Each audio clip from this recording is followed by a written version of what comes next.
Skill development case అక్రమమని తనపై నమోదైన ఎఫ్ఐఆర్ను రద్దు చేయాలని టీడీపీ చీఫ్ చంద్రబాబు దాఖలు చేసి క్వాష్ పిటిషన్పై సుప్రీంకోర్టు కీలక తీర్పు వెల్లడించింది. స్కిల్ కేసులో ఊహించని పరిణామం చోటు చేసుకుంది. ద్విసభ్య ధర్మాసనంలో భిన్నాభిప్రాయాలు వెలువడ్డాయి. సెక్షన్ 17A అంశంపై త్రిసభ్య ధర్మాసనానికి పిటిషన్ వెళ్లనుంది. వేర్వేరుగా జస్టిస్ అనిరుద్ బోస్, జస్టిస్ బేలా ఎం త్రివేది తీర్పులు వెల్లడించారు. సెక్షన్ 17A అన్వయించడంలో మాకు భిన్నాభిప్రాయాలు ఉన్నాయని ధర్మాసనం తెలిపింది.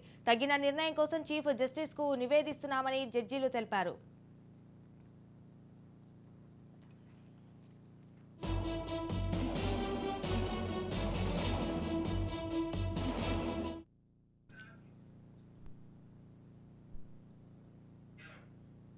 స్కిల్ డెవలప్మెంట్ కేసు అక్రమమని తనపై నమోదైన ఎఫ్ఐఆర్ను రద్దు చేయాలని టీడీపీ చీఫ్ చంద్రబాబు దాఖలు చేసి క్వాష్ పిటిషన్పై సుప్రీంకోర్టు కీలక తీర్పు వెల్లడించింది. ఇక స్కిల్ కేసులో ఊహించని పరిణామం చోటు చేసుకుంది. ద్విసభ్య ధర్మాసనంలో భిన్నాభిప్రాయాలు వెలువడ్డాయి. రైట్, ఇక దీనిపై పూర్తి సమాచారం మా ప్రతినిధి రాజేందర్ ఫోన్లో అందిస్తారు. రాజేందర్, చెప్పండి, దీనికి సంబంధించిన అప్డేట్స్ ఏంటి? సంజన, స్కిల్ డెవలప్మెంట్ కేసులో టీడీపీ అధినేత చంద్రబాబు వేసుకున్న క్వాష్ పిటిషన్ పై సుప్రీంకోర్టు సంచలనం తీర్పు వెల్లడించింది. తనపై చట్ట విరుద్ధంగా కేసు నమోదు చేశారని, తనకు 17A సెక్షన్ వర్తిస్తుందని చెప్పి చంద్రబాబు పిటిషన్ వేసిన పిటిషన్ పై ఇవాళ సుప్రీంకోర్టు ధర్మాసనం విచారించింది. అయితే దీనిపై సుప్రీంకోర్టు ఇవాళ తుది తీర్పు వెల్లడించింది. Justice Aniruddha Bose, justice Bela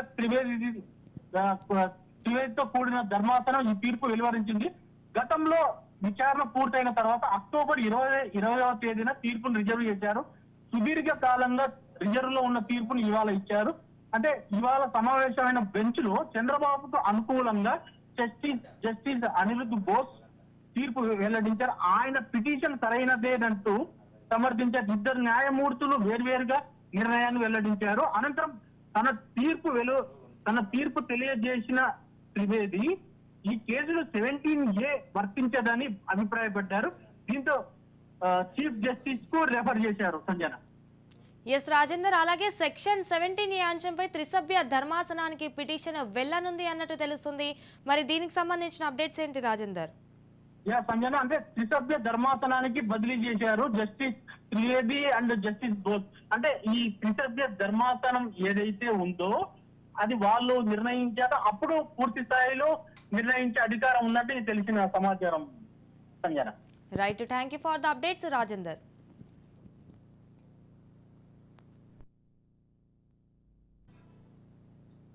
skill development case అక్రమమని తనపై నమోదైన ఎఫ్ఐఆర్ను రద్దు చేయాలని టీడీపీ చీఫ్ చంద్రబాబు దాఖలు చేసి క్వాష్ పిటిషన్పై సుప్రీంకోర్టు కీలక తీర్పు వెల్లడించింది.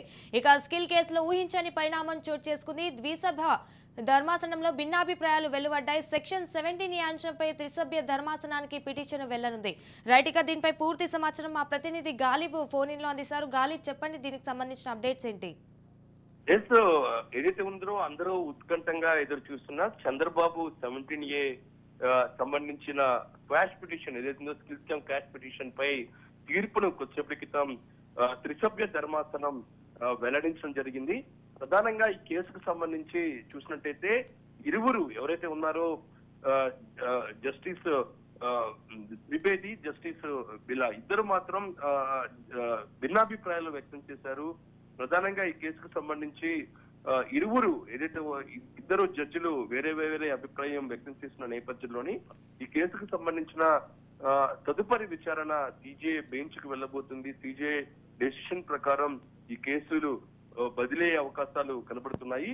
త్రిసభ్య ధర్మాసనానికి బదిలీ అయ్యే అవకాశం ఉన్నట్లుగా న్యాయ నిపుణులు వ్యక్తం చేస్తున్నారు. ప్రధానంగా జస్టిస్ త్రివేది 17A వర్తించదు అనేది మాత్రం ప్రధానంగా తన తీర్పును వెల్లడిస్తే, జస్టిస్ అనిరుద్ బోస్ మాత్రం చంద్రబాబుకు 17A వర్తిస్తుంది మాత్రం తన తీర్పులో వ్యక్తం చేయడం జరిగింది. ఈ నేపథ్యంలో ఈ కేసు ప్రస్తుతం సిజేఐ బెంచ్ కు వెళ్ళబోతుంది.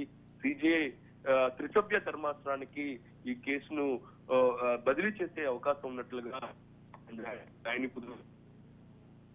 ఇప్పుడు త్రిసభ్య ధర్మాసనానికి ఈ కేసు బదిలీ అయితే అక్కడ ముగ్గురు న్యాయమూర్తులకు సంబంధించి ఇందులోని ప్రధానంగా ఇద్దరు న్యాయమూర్తులకు సంబంధించిన డెసిషన్ ఫైనల్ చేస్తే అదే రూలింగ్ అయ్యే అవకాశాలు కనబడుతున్న నేపథ్యంలోని నెక్స్ట్ తదుపరి సంబంధించిన నిర్ణయం సిజేఐ కు బదిలీ చేసిన నేపథ్యంలోని త్రిసభ్య ధర్మాసనానికి చంద్రబాబుకు సంబంధించిన 17A కి సంబంధించిన కేసు బదిలీ అవకాశాలు కనబడుతున్నాయి. ఇప్పటికే ఈ కేసుకు సంబంధించి చూసినట్టయితే గతంలోనే ఈ స్కిల్ స్కామ్ కి సంబంధించి ఎఫ్ఐఆర్ ను రద్దు చేయాలంటూ కూడా హైకోర్టును చంద్రబాబు ఆశ్రయించారు. ఆ తర్వాత హైకోర్టులోని చంద్రబాబుకు సంబంధించిన పిటిషన్ ను డిస్మిస్ చేసిన పరిస్థితి ఉంది. ఆ తర్వాత దీన్ని క్వాష్ చేస్తూ చంద్రబాబు సంబంధించిన న్యాయవాదులు సుప్రీంకోర్టుకు వెళ్లారు. సుప్రీంకోర్టులోని ఈ కేసుకు సంబంధించి తొలుతుగా ఒక న్యాయమూర్తికి వెళ్తే దాన్ని వేరే న్యాయమూర్తికి బదిలీ చేయాలనేది మాత్రం సిజేఐకి పంపిన నేపథ్యంలోని చివరాఖరకు జస్టిస్ త్రివేది, జస్టిస్ బోస్, అనురూప్ బోస్ ముందు ధర్మాసనం ముందు ఈ కేసుకు సంబంధించిన విచారణ దాదాపు 4 రోజుల పాటు జరిగింది. ఈ 4 రోజుల పాటు విచారణలోని చంద్రబాబు తరపున న్యాయవాదిగా హరీష్ సాల్వే, అట్లాగే సిద్ధార్థ లూథ్రా తన వాదనలు వినిపిస్తే, మరోపక్క రాష్ట్ర ప్రభుత్వం తరపున అట్లాగే సిఐడి తరపున ముకుల్ రోహత్కి తన వాదనలు వినిపించారు. ప్రధానంగా చంద్రబాబుకు సంబంధించి ఈ కేసు విషయంలోని చంద్రబాబు అరెస్ట్ చేసే సమయం, అట్లాగే ఈ కేసుకు సంబంధించిన విచారణ సమయంలోని 17A ఉంది. చంద్రబాబు ఖచ్చితంగా 17A వర్తిస్తుంది, గవర్నర్ అనుమతి తీసుకోవాలి అనేది మాత్రం ప్రధానంగా హరీష్ సాల్వేతో పాటు సిద్ధార్థ లూథ్రా తన వాదన వినిపించడంతో పాటు ఆ కేసుకి సంబంధించి గతంలో వచ్చిన తీర్పులను పూర్తిగా వాళ్ళు సుప్రీంకోర్టు ముందు ఉంచారు. దాంతో పాటు ఇటు రాష్ట్ర ప్రభుత్వం తరఫున ముకుల్ రోహత్కి కూడా ఈ కేసుకు సంబంధించిన విచారణ 2018లో మొదలైంది. ఆ సమయంలో 17A సంబంధించిన అవినీతి నిరోధక చట్టం లేదు, దీనికి ఖచ్చితంగా చంద్రబాబుకు వర్తించదు అనేది మాత్రం తన వాదనలు వినిపించారు. దీంతో దాదాపు 3-4 సార్లు విచారణ నేపథ్యంలో వాదోపవాదాలు ముగిసిన తర్వాత అక్టోబర్ 20వ తారీఖు సుప్రీంకోర్టు ఈ కేసుకు సంబంధించిన తీర్పును రిజర్వ్ చేసింది. ఆ తర్వాత పలుమార్లు సంక్రాంతి, దసరా అట్లాగే దీపావళి సెలవు రావటం, ఆ తర్వాత తీర్పు వస్తుందని కూడా అందరు భావించిన నేపథ్యంలో చివరాఖరకు ఈ రోజు ఏదైతే ఉందో జనవరి 16వ తారీఖు మధ్యాహ్నం 1 గంటకు తీర్పు వెల్లడించేందుకు షెడ్యూల్ చేయడం జరిగింది. అయితే ఖచ్చితంగా చంద్రబాబుకు అనుకూలమైన తీర్పు వస్తుంది అనేది మాత్రం చాలా మంది భావించారు. అయితే ఈ రోజు త్రివేది అట్లాగే అనిరుద్ధ్ బోస్ ఇద్దరు వేరు తీర్పును వెల్లడించడం జరిగింది. తొలుతుగా జస్టిస్ త్రివేది తన తీర్పు కాపీని చదివారు. అయితే చంద్రబాబుకు 17A వర్తించదు అనేది మాత్రం చెప్పడంతో పాటు ఈ కేసుకు సంబంధించిన పూర్వపరాలు, అవినీతి నిరోధక చట్టానికి సంబంధించిన కేసుల్లో 17A రాదు అనేది మాత్రం ఆమె వ్యాఖ్యానించడం జరిగింది. ఆ తర్వాత అనిరుద్ధ్ బోస్ మరో న్యాయమూర్తి తన తీర్పును చదివారు, చంద్రబాబుకు 17A వర్తిస్తుందని. దీంతో ఇద్దరు ఏదైతుందో ఒకే బెంచ్ లో ఉన్న ఇద్దరు న్యాయమూర్తులు వేరు అభిప్రాయాన్ని వ్యక్తం చేసిన నేపథ్యంలో ప్రస్తుతం ఈ కేసుకు సంబంధించిన right. Thank you for the updates Galib. Skill development case అక్రమమని తనపై నమోదైన ఎఫ్ఐఆర్ ను రద్దు చేయాలని చంద్రబాబు దాఖలు చేసిన క్వాష్ పిటిషన్ ను సుప్రీంకోర్టు విస్తృత ధర్మాసనానికి రిఫర్ చేసింది. ఈ పిటిషన్ పై వాదనలు నిన్న ద్విసభ ధర్మాసనంలోని జస్టిస్ అనిరుద్ధ్ బోస్, జస్టిస్ బేలాయం త్రివేది భిన్నాభిప్రాయాలు వెల్లడించారు. న్యాయమూర్తులు ఇద్దరు వేర్వేరుగా తీర్పు వెలువరించారు. ముందుగా తీర్పు వెల్లడించిన జస్టిస్ బోస్ మాజీ మంత్రి చంద్రబాబుకు 17A వర్తిస్తుందని స్పష్టం చేశారు.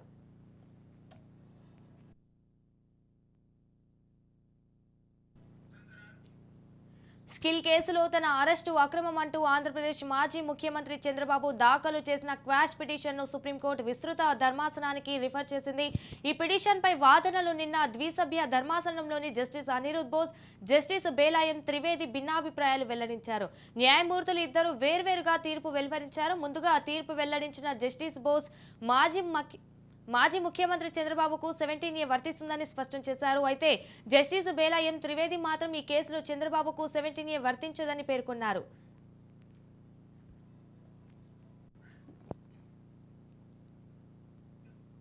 భిన్నాభిప్రాయాలు వ్యక్తమైన నేపథ్యంలో విస్తృత ధర్మాసనానికి రిఫర్ చేయాలంటూ సుప్రీంకోర్టు ప్రధాన న్యాయమూర్తి జస్టిస్ DY చంద్రచూడ్కు ద్విసభ్య ధర్మాసనం విజ్ఞప్తి చేసింది. చంద్రబాబు హయాంలో ఆంధ్రప్రదేశ్లో ప్రభుత్వం ప్రారంభించిన స్కిల్ డెవలప్మెంట్ ప్రాజెక్టులో అవినీతి జరిగిందంటూ సిఐడి కేసు నమోదు చేసింది. ఈ కేసులో మాజీ ముఖ్యమంత్రి చంద్రబాబును సెప్టెంబర్ 9న అధికారులు అరెస్ట్ చేశారు. మెడికల్ గ్రౌండ్స్ పై మధ్యంతర బెయిల్తో బయటకు వచ్చిన చంద్రబాబు తర్వాత రెగ్యులర్ బెయిల్ పొందారు. అయితే తన అరెస్టు సందర్భంగా సిఐడి అధికారులు నిబంధనలు పాటించలేదని, గవర్నర్ అనుమతి తీసుకోలేదని చంద్రబాబు ఆరోపించారు. విపక్ష నేతగా తనకు ఐపీసీ సెక్షన్ 17A కింద ప్రొటెక్షన్ ఉంటుందని పేర్కొన్నారు. దీనిపై ఆయన హైకోర్టును ఆశ్రయించగా చంద్రబాబు వాదనలను హైకోర్టు తిరస్కరించింది. దీంతో చంద్రబాబు తరపున ఆయన లాయర్లు సుప్రీంకోర్టులో క్వాష్ పిటిషన్ దాఖలు చేశారు. ఈ పిటిషన్పై సుప్రీంకోర్టు న్యాయమూర్తులు జస్టిస్ అనిరుద్ బోస్, జస్టిస్ బోలా ఎం త్రివేది వాదనలు వినిపించారు. చంద్రబాబుకు సెక్షన్ 17A వర్తించదంటూ ఏపీ సిఐడి వాదించింది. ఇరువైపుల వాదనలు విన్న సుప్రీం ధర్మాసనం గతేడాది అక్టోబర్ 20న తీర్పు రిజర్వ్ చేసింది. స్కిల్ కేసులో తన అరెస్టు అక్రమమంటూ ఆంధ్రప్రదేశ్ మాజీ ముఖ్యమంత్రి చంద్రబాబు దాఖలు చేసిన క్వాష్ పిటిషన్ను సుప్రీంకోర్టు విస్తృత ధర్మాసనానికి రిఫర్ చేసింది. ఈ పిటిషన్పై వాదనలు నిన్న ద్విసభ్య ధర్మాసనంలోని జస్టిస్ అనిరుద్ బోస్, జస్టిస్ బేలా ఎం త్రివేది భిన్నాభిప్రాయాలు వెల్లడించారు. అయితే న్యాయమూర్తులు ఇద్దరు వేర్వేరుగా తీర్పు వెలువరించారు. ముందుగా తీర్పు వెల్లడించిన జస్టిస్ బోస్ మాజీ ముఖ్యమంత్రి చంద్రబాబుకు 17A వర్తిస్తుందని స్పష్టం చేశారు. అయితే జస్టిస్ బేలా ఎం త్రివేది మాత్రం ఈ కేసులో చంద్రబాబుకు 17A వర్తించదని పేర్కొన్నారు. భిన్నాభిప్రాయాలు వ్యక్తమైన నేపథ్యంలో విస్తృత ధర్మాసనానికి రిఫర్ చేయాలంటూ సుప్రీంకోర్టు ప్రధాన న్యాయమూర్తి జస్టిస్ డివై చంద్రచూడ్కు ద్విసభ్య ధర్మాసనం విజ్ఞప్తి చేసింది. చంద్రబాబు హయాంలో ఆంధ్రప్రదేశ్లో ప్రభుత్వం ప్రారంభించిన స్కిల్ డెవలప్మెంట్ ప్రాజెక్టులో అవినీతి జరిగిందంటూ సిఐడి కేసు నమోదు చేసింది. ఈ కేసులో మాజీ ముఖ్యమంత్రి చంద్రబాబును సెప్టెంబర్ 9న అధికారులు అరెస్ట్ చేశారు. మెడికల్ గ్రౌండ్స్ పై మధ్యంతర బెయిల్తో బయటకు వచ్చిన చంద్రబాబు తర్వాత రెగ్యులర్ బెయిల్ పొందారు. అయితే తన అరెస్టు సందర్భంగా సిఐడి అధికారులు నిబంధనలు పాటించలేదని, గవర్నర్ అనుమతి తీసుకోలేదని చంద్రబాబు ఆరోపించారు. ఇక విపక్ష నేతగా తనకు ఐపీసీ సెక్షన్ 17A కింద ప్రొటెక్షన్ ఉంటుందని పేర్కొన్నారు.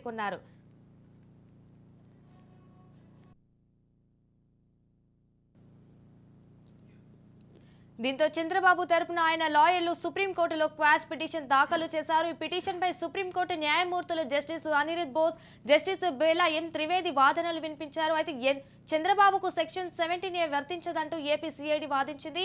ఇరువైపుల వాదనలు విన్న సుప్రీం ధర్మాసనం గతేడాది అక్టోబర్ 20న తీర్పు రిజర్వ్ చేసింది. రైట్గా దీనిపై పూర్తి సమాచారం మా ప్రతినిధి గాలిబ్ లైవ్ లో అందిస్తారు. గాలిబ్, చెప్పండి, దీనికి సంబంధించిన అప్డేట్స్ ఏంటి? ఎస్, ఉత్కంఠకు తెర లేపినా సరే ఉత్కంఠకు సంబంధించి ఇంకా కొనసాగుతుందని చెప్పుకోవచ్చు. ఇద్దరు న్యాయమూర్తులు వేరువేరుగా తమ తీర్పును వెల్లడించారు. ఒకరు justice N Trivedi, justice Aniruddha Bose. ఇద్దరు వేరువేరుగా తమ తీర్పును చంద్రబాబుకు సంబంధించి 17A ఏదైతే ఉందో క్వాష్ పిటిషన్ సంబంధించి తీర్పును వెల్లడించడం జరిగింది. ప్రధానంగా సుప్రీంకోర్టు ఇప్పటికే గత అక్టోబర్ 20వ తారీఖున ఈ కేసుకు సంబంధించి తీర్పును రిజర్వ్ చేయడం జరిగింది. ఈ నేపథ్యంలో పలుమారు తీర్పు వస్తుంది అనేది కూడా అందరూ భావించినా సరే దాదాపు ఒక 3 నెలల తర్వాత జనవరి ఏదైతే ఉందో ఈ రోజు మధ్యాహ్నం 1 గంటకు తీర్పు వెల్లడిస్తామనేది మాత్రం సుప్రీంకోర్టు షెడ్యూల్ చేయడం జరిగింది. అందులో భాగంగానే 1 గంట సమయానికి తీర్పును ఎందుకంటే ప్రస్తుతం జస్టిస్ అనిరుద్ బోస్ తో పాటు జస్టిస్ ఎన్ త్రివేది ఇద్దరు మాత్రం గతంలోని ఒకే బెంచ్ మీద ఉండేవాళ్ళు. ప్రస్తుతం ఇరువురు వేరు బెంచ్ మీద ఉన్న నేపథ్యంలోని మధ్యాహ్నం 1 గంట సమయంలోని స్పెషల్ బెంచ్ కి ఇద్దరు రావటం జరిగింది. తొలుతగా త్రివేది తన తీర్పు కాపీను చదవటం మొదలు పెట్టారు. ప్రధానంగా ఈ కేసుకు సంబంధించి చంద్రబాబుకు 17A వర్తించదు అనేది మాత్రం తన తీర్పును వెల్లడించడం జరిగింది. ఏదైతే 2018 సమయంలోని 17Aకి సంబంధించిన అవినీతి నిరోధక చట్టం వచ్చినా సరే దాన్ని పరిగణలోకి తీసుకోలేము అనేది మాత్రం ప్రస్తుతం ఉన్న న్యాయమూర్తి తన వాదనను స్పష్టం చేశారు. ఆ తర్వాత అనిరుద్ బోసు చంద్రబాబుకు 17A వర్తిస్తుంది.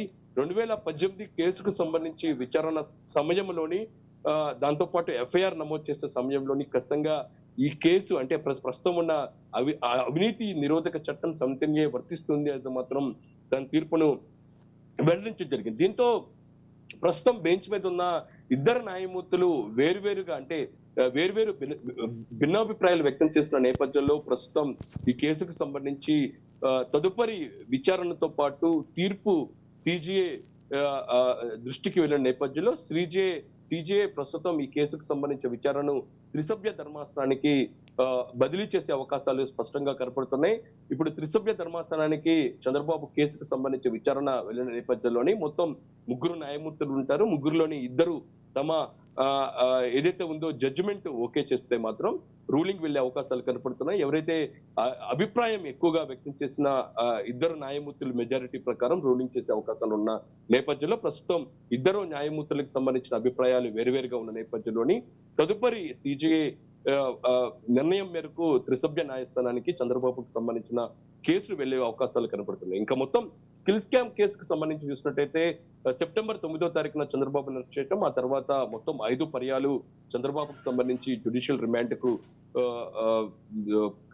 ఇవ్వటం జరిగింది. దీంతో దాదాపు 52 రోజుల పాటు చంద్రబాబు నాయుడు రాజమండ్రి జైల్లో ఉన్నారు. ఆ తర్వాత పూర్తి స్థాయి బెయిల్ రావడంతో నవంబర్ లో ఆయన బయటికి వచ్చిన పరిస్థితి కనపడుతుంది.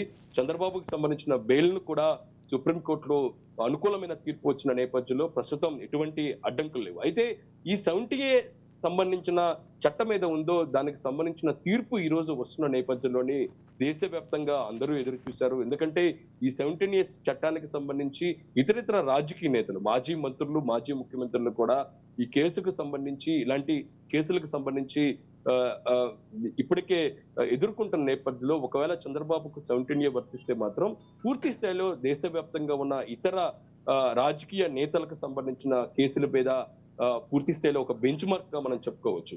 ఈ నేపథ్యంలోని ఇది పూర్తి స్థాయిలో విచారణ జరిగింది. ఎందుకంటే దాదాపు 1 రోజుల పాటు ఈ కేసుకు సంబంధించిన విచారణ జరిగాయి. చంద్రబాబు తరఫున సిద్ధార్థ లూథ్రాతో పాటు హరీష్ సాల్వే ఇద్దరు తమ వాదనలు వినిపిస్తే, ఇటు సిఐడి రాష్ట్ర ప్రభుత్వం తరఫున ముకుల్ రోహత్గి తన వాదనలు వినిపించారు.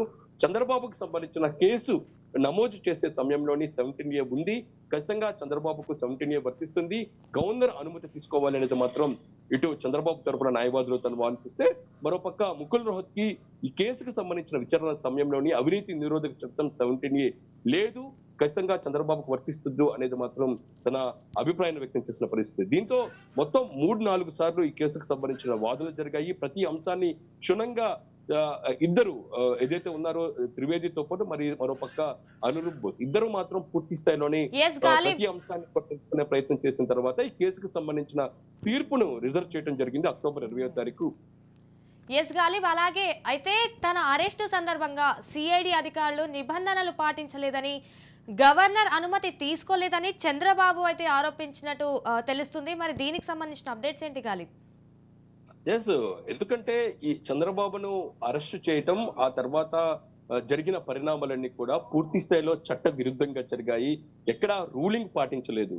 ఎందుకంటే ఒక మాజీ ముఖ్యమంత్రిని అరెస్ట్ చేసే సమయం, అందులో కూడా 17A అవినీతి నిరోధక చట్టం తీసుకొచ్చిన తర్వాత ఈ కేసుకు సంబంధించి పూర్తి స్థాయిలో గవర్నర్ పర్మిషన్ తీసుకోవాలి అనే కొత్త అంశాన్ని తెర మీదకు చంద్రబాబు సంబంధించిన న్యాయవాదులు తీసుకొచ్చారు. ఇదే చంద్రబాబుకు ఒక అస్త్రంగా మారింది. ఈ చట్టాన్ని మీదే పూర్తి స్థాయిలో తన న్యాయస్థానంలో తన వాదులను చంద్రబాబు వినిపిస్తూ ఉన్నారు. ప్రధానంగా తొలుతగా హైకోర్టులోని ఈ చంద్రబాబుకు సంబంధించిన స్కిల్ స్కామ్ కేసుకు సంబంధించి ఎఫ్ఐఆర్ రద్దు చేయాలనేది కూడా, దానిపై కూడా క్వాష్ పిటిషన్ ను హైకోర్టులో వెళ్లారు. హైకోర్టు డిస్మిస్ చేసిన వెంటనే దీన్ని సవాల్ చేస్తూ చంద్రబాబు తరపున న్యాయవాదులు సుప్రీంకోర్టుకు వెళ్లారు. సుప్రీంకోర్టులోని కీలకంగా దీని మీద వాదోపవాదాలు జరిగాయి. పలు అంశాలు కూడా పూర్తిగా ప్రస్తావించారు. గతంలో ఇచ్చిన తీర్పుల కాపీతో పాటు ప్రస్తుతం జరిగిన పరిణామాలు, 17A చట్టం ఎప్పుడు వచ్చింది, దానికి సంబంధించి చంద్రబాబుకు ఎందుకు వర్తిస్తుండే దానిపై కూడా పూర్తిగా వాదనలు జరిగిన తర్వాత అక్టోబర్ 20వ తారీఖున ఈ కేసుకు సంబంధించిన తీర్పును సుప్రీంకోర్టు ధర్మాసనం రిజర్వ్ చేసింది. చాలా గ్యాప్ తర్వాత, ఎందుకంటే రిజర్వ్ చేసే సమయంలోని ప్రధానంగా దసరాతో పాటు ఇటు దివాళీ హాలిడేస్ కూడా వచ్చాయి. ఆ తర్వాత తీర్పు వస్తున్నట్టు కూడా అందరూ భావించారు. ఆ తర్వాత జరిగిన పరిణామాల్లోని చంద్రబాబుకు సంబంధించి పూర్తి స్థాయి బెయిల్ కూడా వచ్చింది. అయితే చివరాఖరకు ఈ రోజుకు ఇందుకు సంబంధించిన తీర్పు మధ్యాహ్నానికి షెడ్యూల్ చేయడం జరిగింది. అయితే ఒకవేళ చంద్రబాబుకు అనుకూలమైన తీర్పు వస్తే మాత్రం చంద్రబాబుపై ఉన్న మొత్తం కేసులు తుడిచిపెట్టుకుపోయే అవకాశాలు ఉంటాయి. ఫైబర్ గ్రిడ్ కేసు కావచ్చు, ఇన్నర్ రింగ్ రోడ్ కేసు, మద్యం, దాంతో పాటు ఇసుక, మొత్తం 4 కేసులను చంద్రబాబుపై జగన్ సర్కార్ అక్రమంగా పెట్టింది అనేది మాత్రం ప్రధానంగా ఇప్పుడు తెలుగుదేశం పార్టీ ఆరోపిస్తుంది. ఈ నేపథ్యంలోనే 17A చంద్రబాబు వర్తిస్తే మొత్తం ఈ కేసులన్నీ కూడా తుడిచిపెట్టిపోయే అవకాశాలు ఉన్నాయి. దాంతో పాటు దేశవ్యాప్తంగా రాజకీయ నేతల మీద పెట్టిన అక్రమ కేసులు కావచ్చు, అవినీతి నిరోధక చట్టం కింద 17A తీసుకొచ్చిన కేసులన్నీ కూడా పూర్తిగా ఈ పరిగణలోకి వచ్చే అవకాశం ఉన్న నేపథ్యంలోని చాలా కీలకమైన కేసుగా చెప్పుకోవచ్చు. చంద్రబాబు సంబంధించి ప్రస్తుతం 17A సుప్రీంకోర్టులో జరుగుతున్న విచారణ. అయితే ప్రస్తుతం ఇద్దరు న్యాయవాదులు భిన్నాభిప్రాయాలు వ్యక్తం చేస్తున్న నేపథ్యంలోని ఈ కేసుకు సంబంధించిన నిర్ణయం ప్రస్తుతం సిజే వద్దకు వెళ్ళింది. సిజే దీని సంబంధించిన కేసుపై విచారణను త్రిసభ్య ధర్మాసనానికి బదిలీ చేసే అవకాశం ఉన్నట్లుగా న్యాయ నిపుణులు అభిప్రాయం వ్యక్తం చేస్తున్నారు. ఈ కేసు ఇప్పుడు కొద్దిసేపటి క్రితమే తీర్పు వెల్లడించిన నేపథ్యంలోని ఈ రోజు సాయంత్రానికి సిజిఏ తన నిర్ణయాన్ని ప్రకటించే అవకాశం ఉండేట్లుగా మనకి తెలుస్తుంది. Right, thank you for the updates Ghalib.